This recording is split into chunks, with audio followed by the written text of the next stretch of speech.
je ne suis pas Jean d'Ormesson. D'abord, je suis vivant, mais disons que j'ai jamais eu la prétention de raconter ma vie en donnant des leçons de philosophie existentielle.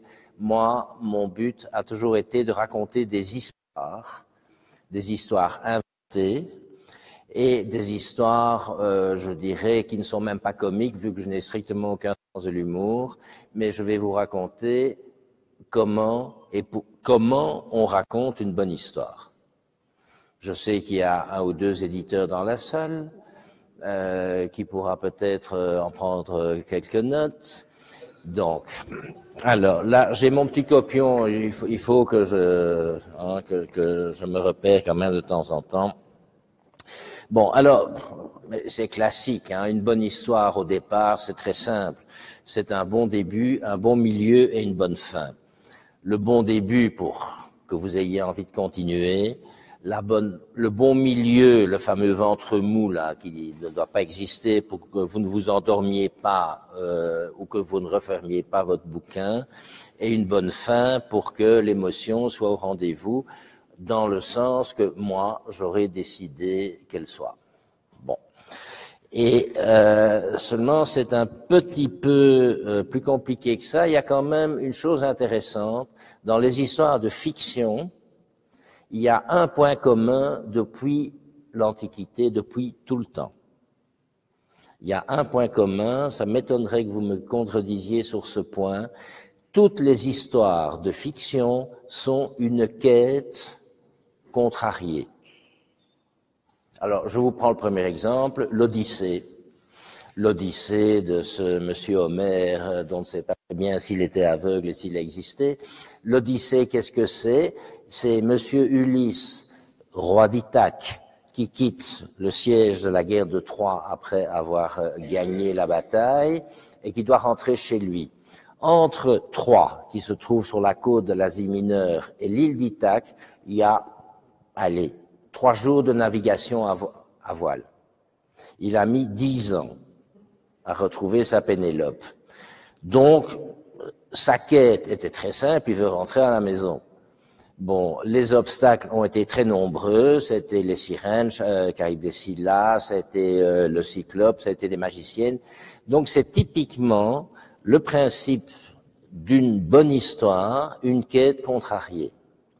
Alors, ce qui fait l'originalité de l'histoire, c'est l'originalité de la quête.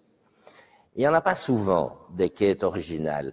Si on prend Hercule Poirot, lui, sa quête, c'est toujours la même, c'est retrouver le coupable.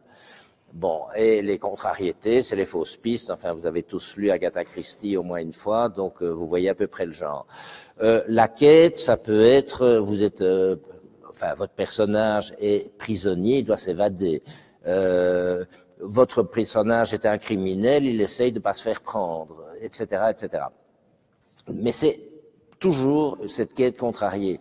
Et l'intérêt de l'histoire, passant sur l'originalité qui n'est pas souvent présente, mais l'intérêt de l'histoire, c'est évidemment le type de contrariété qu'il y a, les obstacles que votre personnage ou vos personnages rencontrent, comment il les domine ou ne les domine pas, quelle influence ça a sur sa personnalité, et c'est ça le véritable intérêt de l'histoire, qui fait de vous ce qu'on appelle un turn page, c'est-à-dire qui a envie de continuer à tourner les pages pour connaître la suite. Et comment arrive-t-on à cette espèce d'équation? En fait, il y a trois étapes quand vous racontez une histoire. Il y a 3 étapes qui sont évidentes. 1, c'est imaginer. 2, c'est structurer. Et 3, c'est transmettre. Alors, on va passer ces 3 étapes en revue, si vous voulez bien. Alors, inventer, c'est imaginer. Donc, l'imagination. Alors, l'imagination, c'est un muscle comme les autres, comme la mémoire et comme d'autres muscles, comme vos mollets, comme tout. Ça fonctionne bien quand ça s'entraîne, quand ça continue à s'entraîner. Nous avons tous, au départ, tous, de l'imagination.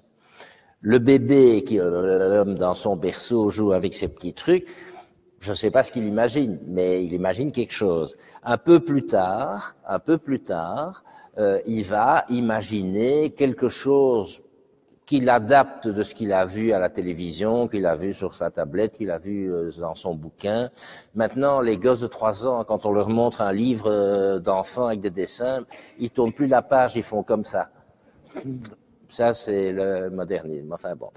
Et donc, cette imagination est présente, et elle est très présente chez les enfants. Quels sont les enfants qui n'ont pas joué avec leur petite sœur, avec une copine, hein, et on disait que tu étais une princesse, et ils disent jamais, on disait que j'étais l'épicière et que toi tu es le boucher. Non, c'est toujours prince, princesse, c'est d'un rang un peu plus élevé. Et ils imaginent en assimilant des choses qu'ils ont lues, qu'ils ont vues, et qu'ils transposent dans ce qu'ils croient être au début la réalité, et puis assez rapidement, ils se rendent bien compte qu'il y a une différence entre la réalité et, bien entendu, ce qu'ils imaginent. Mais leur imagination continue à fonctionner. Et puis se passe un véritable drame. Quel est le pire ennemi de l'imaginaire? Celui qui sait, lève le doigt.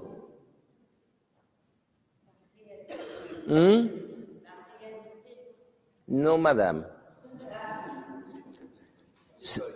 Non.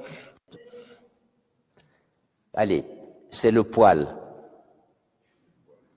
Quand vous attrapez des poils en dessous des bras et ailleurs, vous devenez grand. Et quand vous devenez grand, vous dites « on ne joue plus ». Et quand on ne joue plus, on cesse d'imaginer. On imite les adultes. À ce moment-là, on commence à jouer au docteur et plus à prince et princesse, mais enfin bon, mais on imagine moins. Et petit à petit, l'imagination tombe en sommeil parce qu'elle n'est plus entraînée. Et comme avec les nouvelles, avant il n'y avait pas la télé, avant il n'y avait pas les tablettes, avant maintenant on vous mâche la besogne, vous n'avez plus besoin d'imaginer, vous pouvez jouer, mais vous n'imaginez plus. Donc, il y a quelque chose, et puis il y a certaines personnes, moi par un défaut dermatologique que j'ignore, je n'ai pas de poils en dessous des bras. J'en ai ailleurs, mais pas sous les bras. Donc, j'ai peut-être gardé mon imagination. Je pourrais vous le montrer, mais enfin, ça va prendre un peu de temps et ça va... Bon, d'accord, ma femme me dit, n'insiste pas. Et donc, cette imagination peut revenir. C'est un peu comme quand on exerce sa mémoire, qu'on essaie de réexercer. Cette imagination peut revenir. Donc, on imagine. Alors... on peut inventer une nouvelle histoire. Il y a pas mal d'auteurs, évidemment, qui adaptent des histoires vraies. Bon, il faut une certaine imagination pour le mettre en scène, mais enfin, l'imagination se fait parfois rare, et surtout, je dirais que dans le monde francophone, France, Belgique francophone, etc., l'imagination n'est pas tellement bien vue. On préfère les romans plus élevés, tandis que chez les anglo-saxons, au contraire, il n'y a pas de contradiction entre les histoires de fiction et la réputation que vous avez. Bon, ça c'est une question un peu de philosophie qui est sans grande importance. Et c'est-à-dire que malgré tout, bon, je fais une petite parenthèse sur ce que les Français trouvent être des défauts. Celui qui raconte des histoires imaginaires n'est pas aussi bien vu que celui qui raconte des histoires sérieuses. Je parle de Jean d'Ormesson et d'autres du même genre. Et ça, c'est un peu la faute c'est un petit aparté là, c'est un peu la faute des romantiques du 19e siècle. Les romantiques du 19e siècle ont décrété que l'art ne pouvait subir aucune contrainte, devait être sans contrainte. C'est complètement idiot parce que les plus grands peintres depuis la Renaissance, les plus grands musiciens ont toujours fait leur œuvre sur commande. C'est-à-dire que la contrainte était la nécessité pour que l'œuvre se crée. Enfin, les romantiques ont dit non, non, tout ça c'est carabistouille, il faut inventer. Donc, il faut un peu plus de hauteur que simplement des histoires de fiction. C'est un petit peu le défaut que nous traînons avec nous. Vous êtes à peu près les premiers qui prennent un auteur de bande dessinée plus ou moins au sérieux, mais je vous jure qu'il n'y a pas si longtemps que ça, c'était pas tout le cas. Bon, mais c'est pas grave, hein, non. Et bon, alors nous passons quand même. Bon, on passe à la chose difficile. On a imaginé notre histoire. On a trouvé non seulement une quête intéressante, on a trouvé un personnage qui est avec lequel vous, lecteurs, ou vous, spectateurs, je mets un peu dans le même sac le cinéma et la bande dessinée, parce que dans les deux cas, il faut écrire un scénario, c'est-à-dire qu'il y a une certaine contrainte de structuration dont on va parler. Mais il faut aussi choisir un personnage avec lequel vous pouvez avoir une empathie, c'est important. Je prends l'exemple de Tintin. Les premiers Tintins, il était tout seul, il avait juste son chien qui parlait, le seul chien qui parle à l'époque. Et puis à un certain moment, le personnage s'est un peu affadi et Hergé a compris qu'il fallait lui adjoindre des personnages plus hauts en couleur. C'était le capitaine Haddock, les Dupont, Tournesol, etc. Ce qui donnait beaucoup plus d'empathie, je dirais, du lecteur avec les aventures que Tintin traversait. Et donc, il y a aussi ce choix du personnage. Bon, maintenant, vous avez votre sujet, vous avez grosso modo votre quête, il va falloir structurer. Et là, on arrive au point clé, et qui est le paradoxe du scénariste. Le scénariste, on vient de le dire, doit être un rêveur qui imagine une histoire, et puis tout à coup, il doit se transformer en comptable de ses rêves. C'est-à-dire son rêve, il va devoir le séquencer. Il va devoir le structurer en séquence. C'est vrai pour le cinéma, comme c'est vrai pour la bande dessinée. C'est un peu moins vrai pour le roman, parce que là, parfois, on se laisse aller. Voilà. Et c'est là où on fait un peu la différence, je vais dire, entre les bons et les moins bons scénaristes. On va y arriver. Alors, est-ce qu'il y a des règles dans la manière de construire un scénario? Non. En tout cas, il y en a, parce que je sais qu'il y en a, j'ai jamais lu le manuel du parfait scénariste, mais je sais que les anglo-saxons ont tendance à dire, voilà, il faut un rebondissement toutes les 3 minutes ou un truc comme ça. À mon avis, c'est de la foutaise. Je crois que la seule règle, c'est ne pas enquiquiner son lecteur ou son spectateur. Ça me paraît être la seule règle. Maintenant, comment y arriver, toute la question est là. Mais il y a 2 points que je trouve très importants dans cette structuration. Le premier, c'est la gestion de l'information.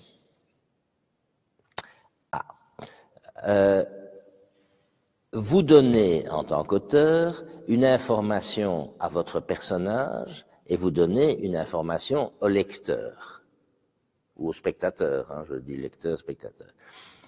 Est-ce que ça doit être la même? Je ne pense pas.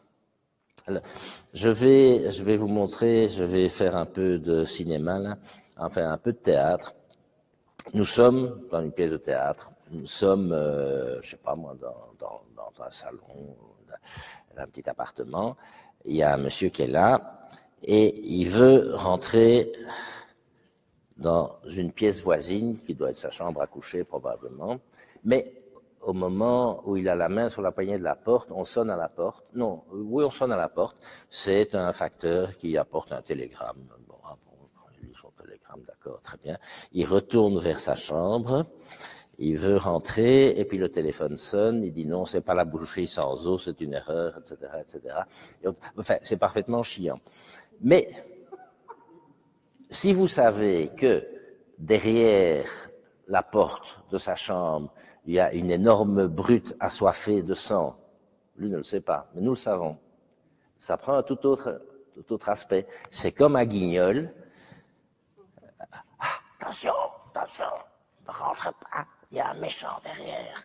Donc, on a donné au lecteur, au spectateur, une information que le personnage n'a pas. Ça change complètement les données du problème. Oui, parce que vous avez l'effet Guignol. Attention. Bon, prenons un exemple d'une rare originalité, un garçon et une fille qui sont amoureux. Un sujet assez fréquemment utilisé. Je crois. Selon que nous savons que le garçon est amoureux, mais nous ne savons pas que la fille le sait. Vous avez un développement d'histoire.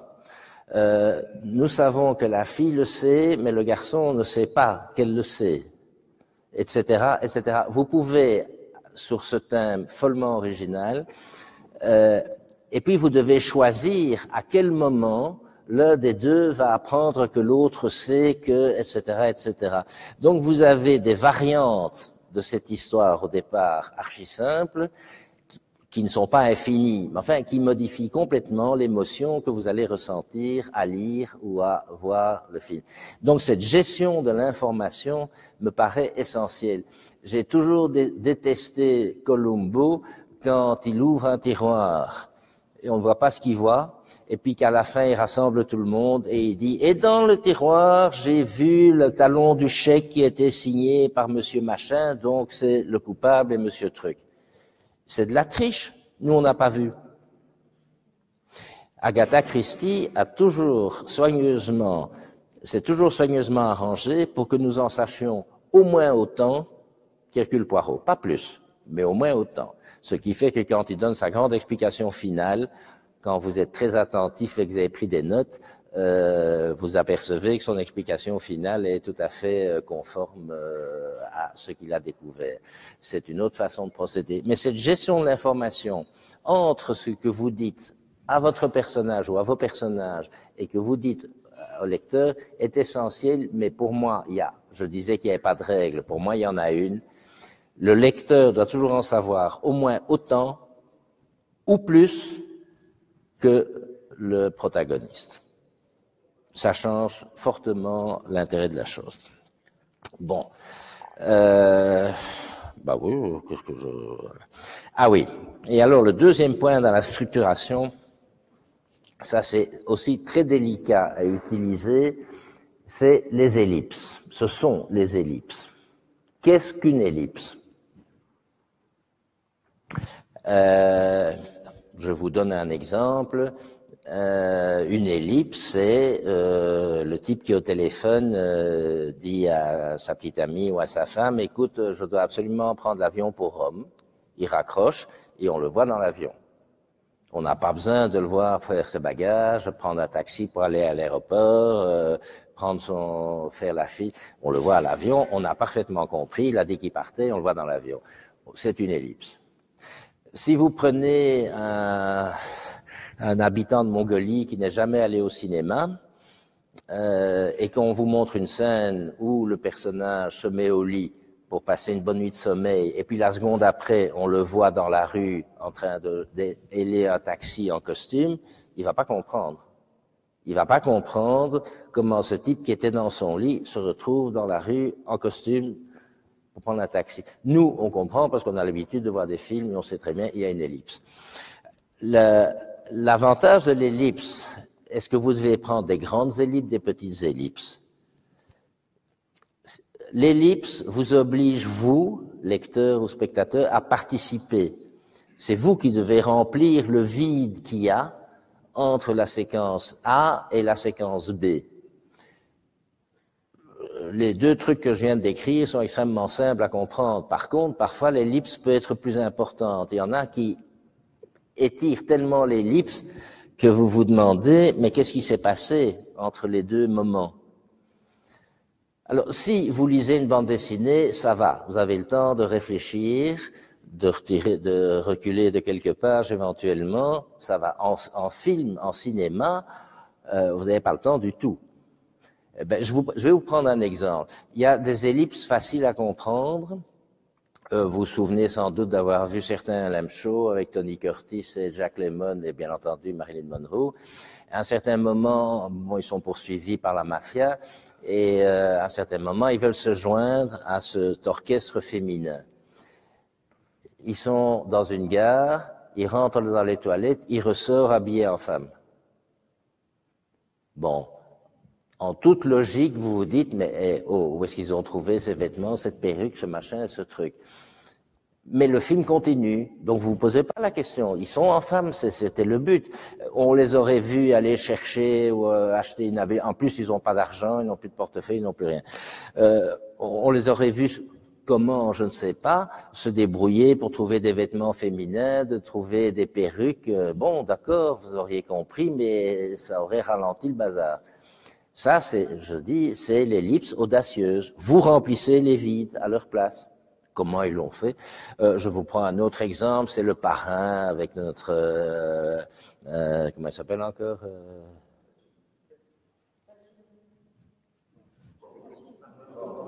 Marlon Brando, merci, vous voyez, c'est une ellipse. Et Marlon Brando qui dit, au moment où il y a les deux familles qui sont rivales, et qui dit... c'est celui qui va nous proposer un rendez-vous avec l'autre famille qui est le coupable. Et évidemment, 5 minutes après, il y a un mec qui propose le rendez-vous, donc c'est lui le coupable. Comment a-t-il trouvé ça? On n'en sait rien, hein. Mais comme il l'a dit, c'est vrai. C'est une autre forme d'élite.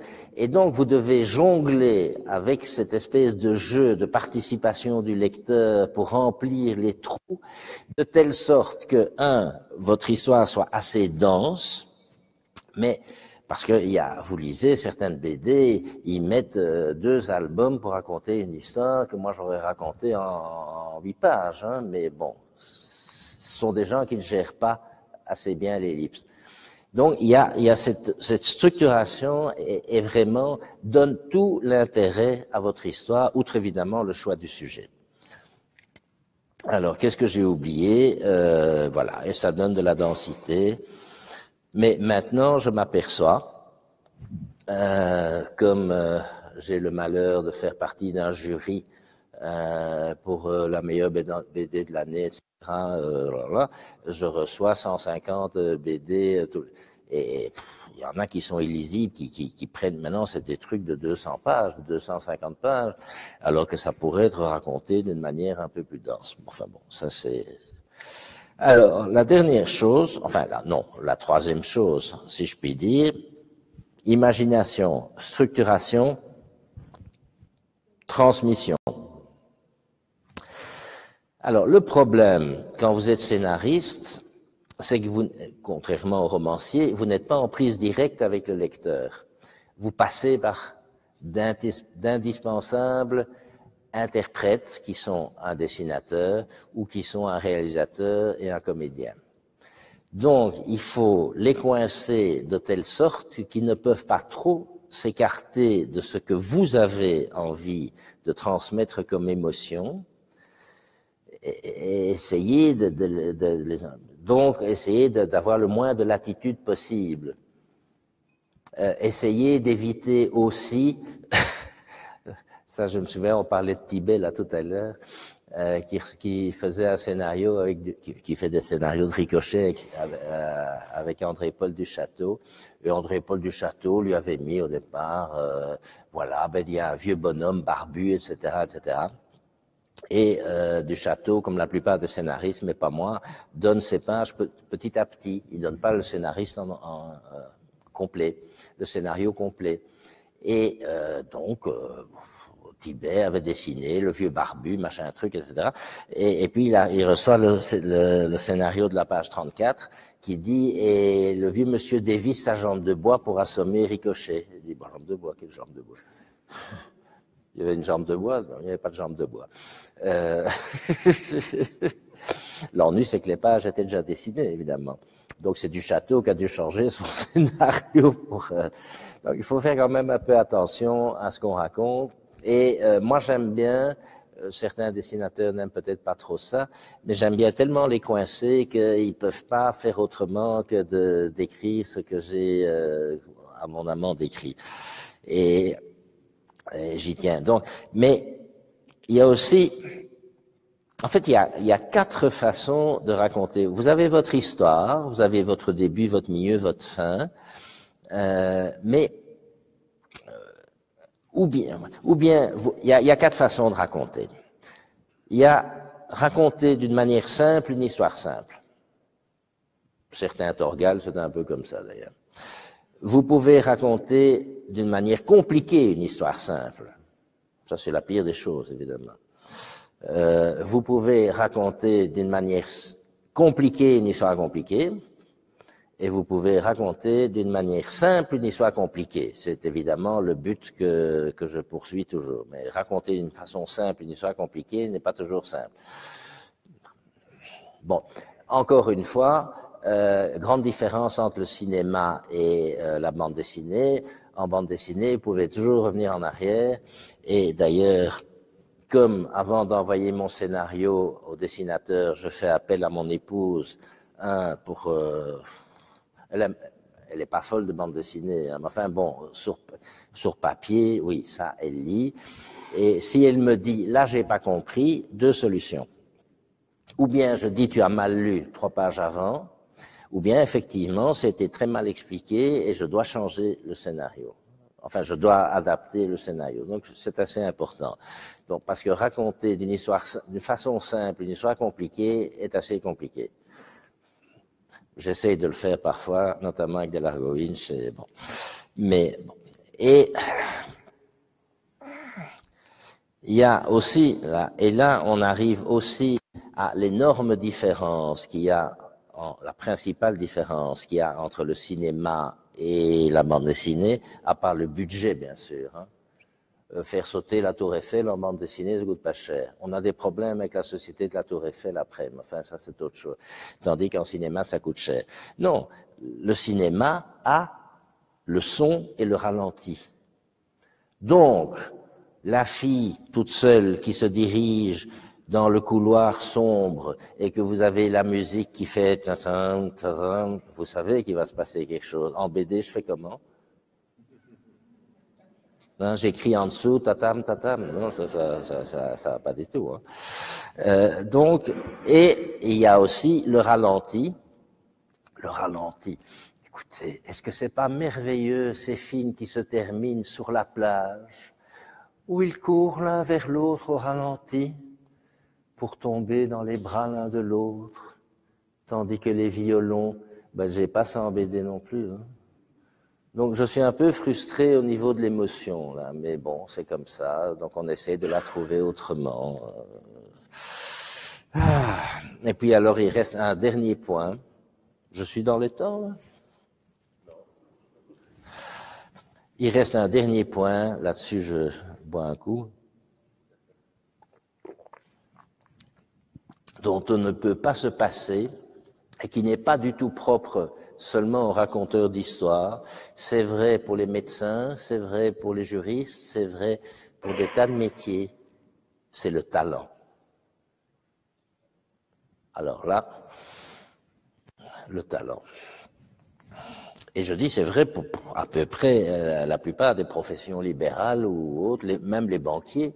Il y en a dans la salle. Donc, il n'y a pas seulement l'imagination, il y a le talent, il y a le fait de percevoir dans le diagnostic des choses, etc. Alors, je vais dire très vite une phrase que vous aurez du mal à retenir, mais si vous avez ce qui ne s'apprend pas, vous devrez quand même travailler pour apprendre ce qui apprend, mais si vous n'avez pas ce qui ne s'apprend pas, vous aurez beau travailler, vous ne serez jamais que le second couteau de ceux qui ont ce qui ne s'apprend pas. C'est le talent.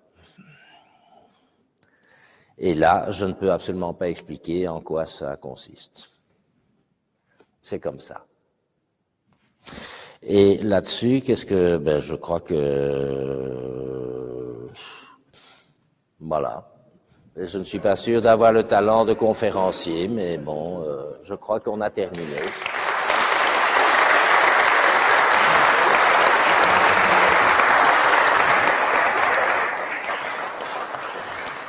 Bon, je ne l'ai pas faite trop longue. Hein. Mais je pense qu'on peut évidemment poser quelques petites questions. Absolument. Voilà.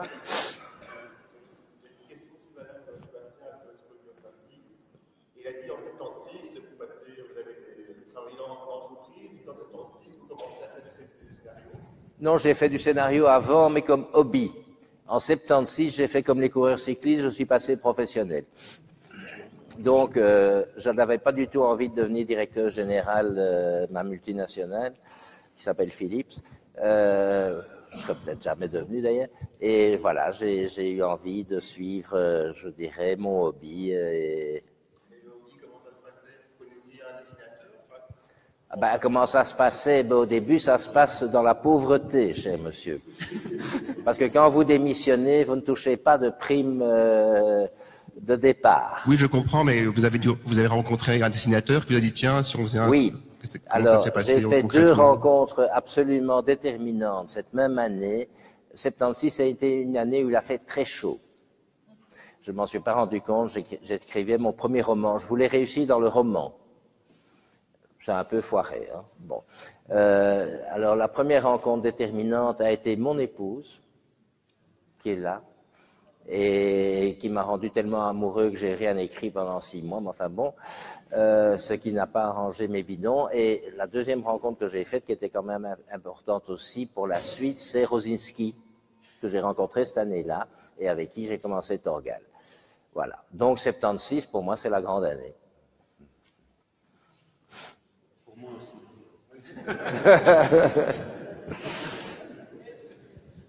Est-ce qu'il y a d'autres questions? Juste sur comment ça se passe quand un scénariste vous succède, donc dans l'Argo Winch par exemple. Attendez parler dans le micro comme ça on vous entend. Dans l'Argo Winch par exemple, un scénariste vous succède. Oui. Et j'ai cru entendre que vous n'étiez pas tout le temps heureux, ou que, en tout cas pour l'Argo Winch, vous n'aviez pas été spécialement heureux. Non, c'est parce que j'ai trouvé qu'il a... Oui, bon. Il a raconté une histoire compliquée de manière compliquée. J'ai eu 3 types de successions. J'ai arrêté Torgal, il y a une flopée de scénaristes qui m'ont succédé, d'accord. J'ai arrêté 13, il y a Yves Sand qui m'a succédé, et pour l'Argo Winch, c'est beaucoup plus récent. Et j'ai trouvé que ce jeune homme Giacometti, qui était un expert financier, a été tellement expert financier que ça devenait un peu trop incompréhensible pour le commun des mortels. C'est ça que j'ai pas aimé. Or, j'ai tout intérêt à ce que l'Argo Winch se porte bien, autant que l'image soit... Donc, j'aimerais bien rencontrer ce garçon pour un peu en discuter avec lui, mais ça ne s'est pas encore fait. Et donc, vous ne l'avez jamais rencontré avant d'avoir passé le flambeau? Dans ce cas-là, non, je ne l'ai pas rencontré. Voilà. Vous savez, vous rencontrez jamais le second époux de votre femme quand vous divorcez, hein? Pas obligatoirement, je veux dire. C'est la même chose. Ah bah si, quand je quitte une série dont le dessinateur est toujours actif, c'est une forme de divorce. Ça ne veut pas dire que ça se fait méchamment, hein, ça ne veut pas dire que ça se fait dans le drame et la douleur, mais c'est quand même une forme de divorce. Donc, il doit se remarier.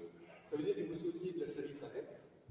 Ah non, pas du tout, au contraire. Non, je veux que la série continue. Il y a que cet idiot d'Hergé qui a dit « Après moi, Tintin n'existe plus ». C'est dommage, mais bon, je trouve ça un peu égoïste et je trouve pas ça... En parlant de reprise, c'est que vous avez repris en partie Black et Mortimer. Oui. Vous avez créé un tas de séries. C'est facile pour vous de reprendre une série existante? Celle-là, oui, je serais incapable de reprendre un scénario de Tintin, par exemple, ou d'autres. Mais Blake et Mortimer a fait partie de mes premiers, je vais dire, orgasmes de lecteur quand j'avais 6 ans et demi. Donc, vraiment, je suis rentré là-dedans comme un comédien à qui on propose Cyrano. Et... De tous les personnages que vous avez créés, pour lequel avez-vous le plus de tendresse? De tendresse? Ou d'affection Je vais vous dire, c'est comme si vous avez 3 petits-enfants, c'est à celui à qui vous êtes en train de donner le biberon que vous aimez le plus à ce moment-là. C'est tout ce que je peux vous répondre. J'ai jamais fait les 3 en même temps, je n'ai jamais su faire 2 choses à la fois. D'ailleurs, ma femme dit les hommes en sont incapables d'ailleurs parce qu'ils n'ont qu'un seul cerveau. Mais ça, c'est un autre débat. Donc, au moment où je suis sur mon personnage, ma série ou mon one-shot, hein, j'ai pas fait que des séries, À ce moment-là, j'ai de l'affection pour lui. Donc, c'est celui à qui je suis en train de donner le biberon.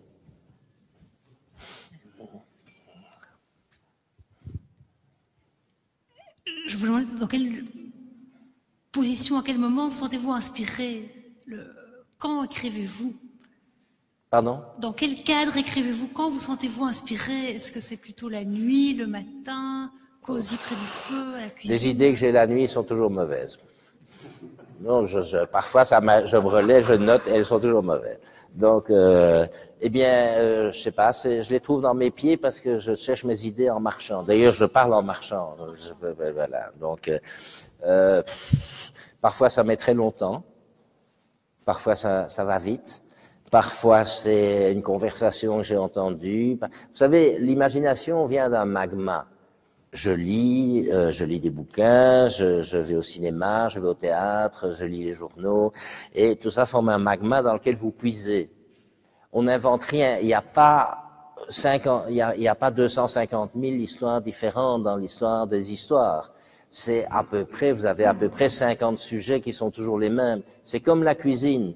Vous avez un nombre limité de légumes, un nombre limité de viande, et vous faites des tas de choses différentes avec ce dont vous disposez. Pour moi, c'est pareil. Je dispose de certains facteurs déclencheurs et je n'invente en fait rien, sauf peut-être la manière de les accommoder.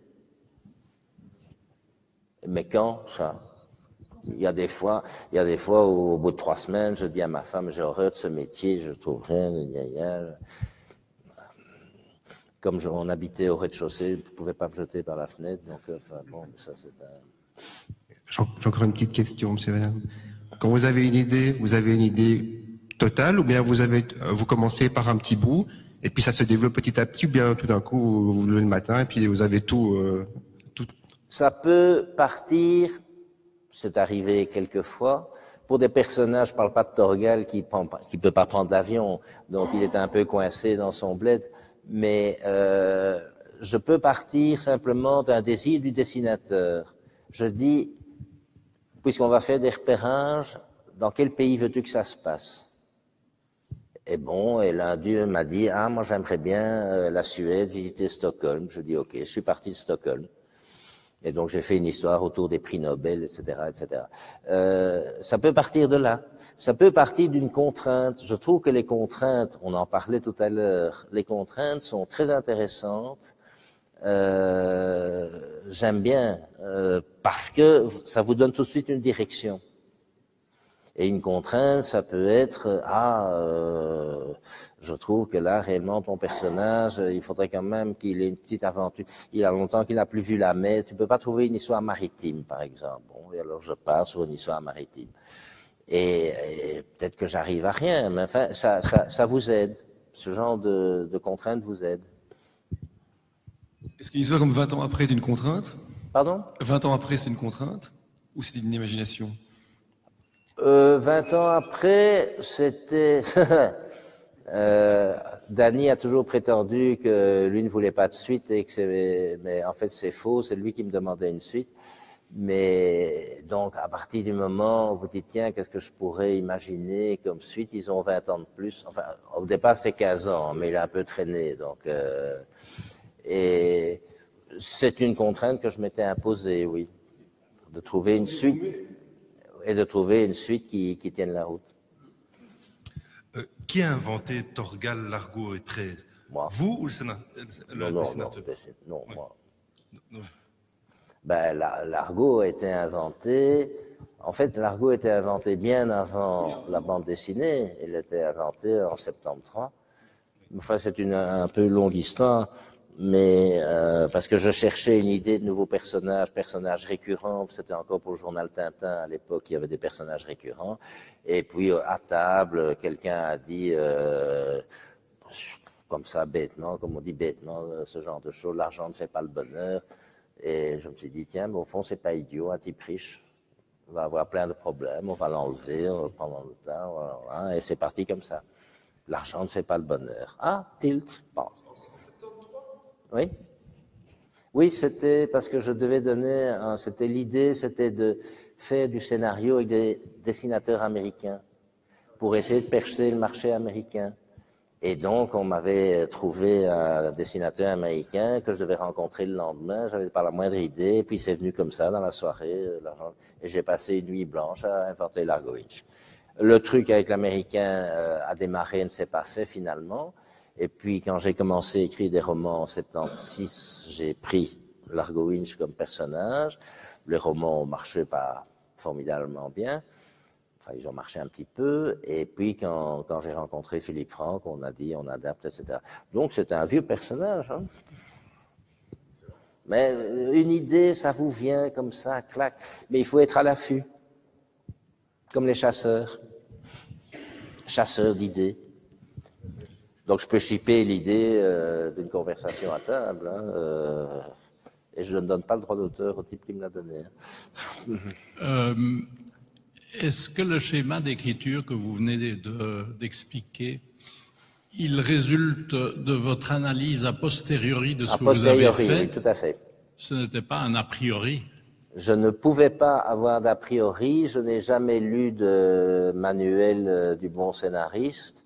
Non, non, c'est venu par après, en réfléchissant, mais j'ai été obligé de réfléchir parce que pendant 10 ans, j'ai donné cours à l'IAD. Donc, l'Institut des Arts du Spectacle à Louvain-la-Neuve, et je donnais cours à des futurs réalisateurs que je voulais dégoûter de l'idée de faire du scénario, dans la mesure où je trouve que chacun devrait avoir, parce que cette maladie franco-belge que tous les réalisateurs font leur propre scénario, ça m'agace. Donc, je voulais les dégoûter de ça. Mais donc, j'étais obligé de réfléchir et de mettre, je dirais, presque par écrit, mais verbalement, quelques règles que je viens de vous expliquer. Et donc, c'est venu comme ça. Est-ce que vous collectionnez? Pardon? Est-ce que vous collectionnez? Non. Quoi, des planches, des albums? Non, pas du tout, rien. Rien. Je ne collectionne rien. Ma femme collectionne les petites boules de verre avec de la neige qu'on achète. Quoi? Non, non, c'est toi. Et plus c'est ringard, plus la collection est formidable. Elle est formidable d'ailleurs. Mais on cherche les plus ringardes, évidemment, hein, sinon c'est pas drôle. Quoi? Oui, mais là je suis obligé de partager la récompense avec mon éditeur parce qu'il y est pour quelque chose aussi, hein, quand même. J'ai une question. Qu'est-ce que vous nous préparez pour l'avenir? Pardon? Qu'est-ce que vous nous préparez pour l'avenir?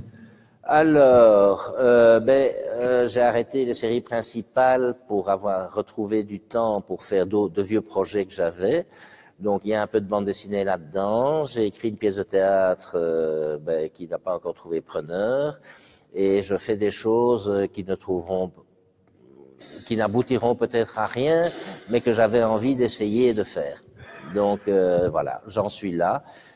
Oui, j'ai écrit à Blake et Mortimer que ma femme avait promis à l'éditeur depuis longtemps. Là, je l'ai. Mais elle joue un rôle important dans ma vie. Donc, elle avait promis ça. Et j'estime que c'est mon meilleur Blake que j'ai écrit. Donc, mais il sortira en 2020. Et j'ai 2 albums qui sortiront en 2018. Donc voilà, j'ai le temps devant moi, j'ai la santé, j'ai tout, l'amour.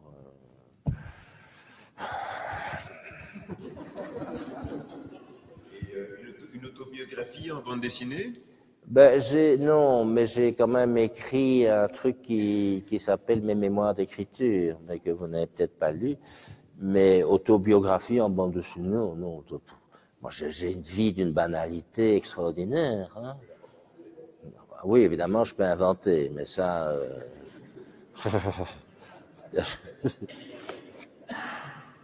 Ça m'intéresserait que vous parliez un peu de la gestion de vos univers. Parce qu'une fois que vous avez fait l'Argo Winch, vous avez une quantité de personnages. Attends, je vous entends mal. Là. Une fois que vous avez créé l'Argo Winch et tout l'univers, oui. Vous avez une quantité de personnages. Comment vous les gérez? Il y a des grilles, il y a des fiches de personnages. Comment ça se passe? J'ai aucune fiche. Zéro gestion. C'est surtout dans 13 que je devrais avoir des fiches, parce que là, il y en a beaucoup. Mais j'ai pas de fiche, non, tout ça, ça va. Comment vous décidez de ressortir un personnage de son obscurité pour le mettre au devant? Parce que le dessinateur l'a bien réussi. Ah ben en voilà. général, c'est comme ça que ça marche. Vous faites un personnage, je vais dire secondaire, vous ne savez pas quel est son futur, et puis quand le dessinateur qui était inspiré le réussit bien, et vous vous dites, ah, celui-là, j'ai envie de le réutiliser. Par contre, s'il le rate, celui-là, il vit pas longtemps. Mais c'est comme ça, c'est un peu cet échange-là, dans une saga comme 13, ou même dans Largo Winch, c'était pareil, ou même dans Turgal. Regardez Chris de Valnor, c'était un personnage qui ne devait pas vivre plus qu'un album, mais pouf, elle vit toujours. Et est-ce qu'il vous accompagne dans la vie? Est-ce que de temps en temps, vous vivez des choses et vous vous dites, ah, celui-là, il pourrait vivre ce genre de choses, ou... Qui ça, quoi? Dans vos personnages. Oui. Est-ce qu'ils vivent avec vous dans la vie? Est-ce qu'ils font partie de votre vie de tous les jours? Est-ce que parfois non. vous parlez à votre femme et vous dites, ah tiens, il pourrait bien dire ça ou vivre ça? Non. Pourquoi? Parce que, allez, grosso modo, un scénario, ça me prend 3 mois maximum. Et puis après, je passe à autre chose. Je fais d'abord une dépression postnatale de 2-3 jours, mais ça, en général, tous les auteurs font ça. Et puis vous passez à autre chose, donc ils vivent plus. Il y a une fois où, ça c'était l'écriture d'un feuilleton que j'avais fait pour France 2 et auquel ma femme a participé avec ses idées. Et là, parce que là c'est quand même long, c'est 8 épisodes d'1h30, donc c'est quand même assez long. Et là, même en voyage, on en parlait, on en discutait. Du coup, elle est au générique aussi, hein, comme auteur. Hein.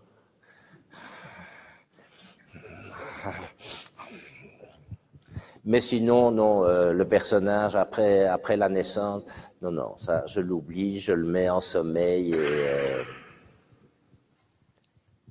contrairement aux dessinateurs qui, eux, vivent presque une année avec un personnage, parce que moi, je mets 3 mois, mais eux, ils en mettent selon leur rapidité entre 8 mois et 15 mois, hein, pour c'est pas de la petite bière, un album de BD, hein.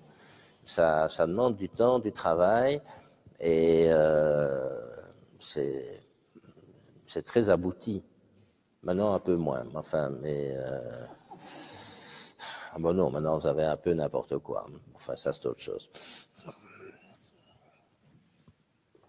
Là, je sens l'appel de la petite bière, effectivement. De la petite bière. Et il me reste évidemment à vous remercier pour cette magnifique soirée, mais peut-être surtout pour les dizaines et dizaines d'heures passées à lire tous vos albums, parce que c'est vraiment un plaisir. Encore hier soir, j'ai pris le temps d'en relire l'un ou l'autre avant de m'endormir. Ceux qui doivent commencer à lire mes albums, ils doivent s'y prendre à temps, parce qu'il y en a quand même 150. Hein, donc, Absolument. Mais donc, je vous remercie beaucoup. Écoutez, ça fut un plaisir. Le vin était bon. Il le sera encore, j'espère. Il y en a encore. Et donc, je vous propose de profiter encore de cette soirée, de regarder toutes les planches qui sont exposées. Voilà, profitez-en. Merci beaucoup.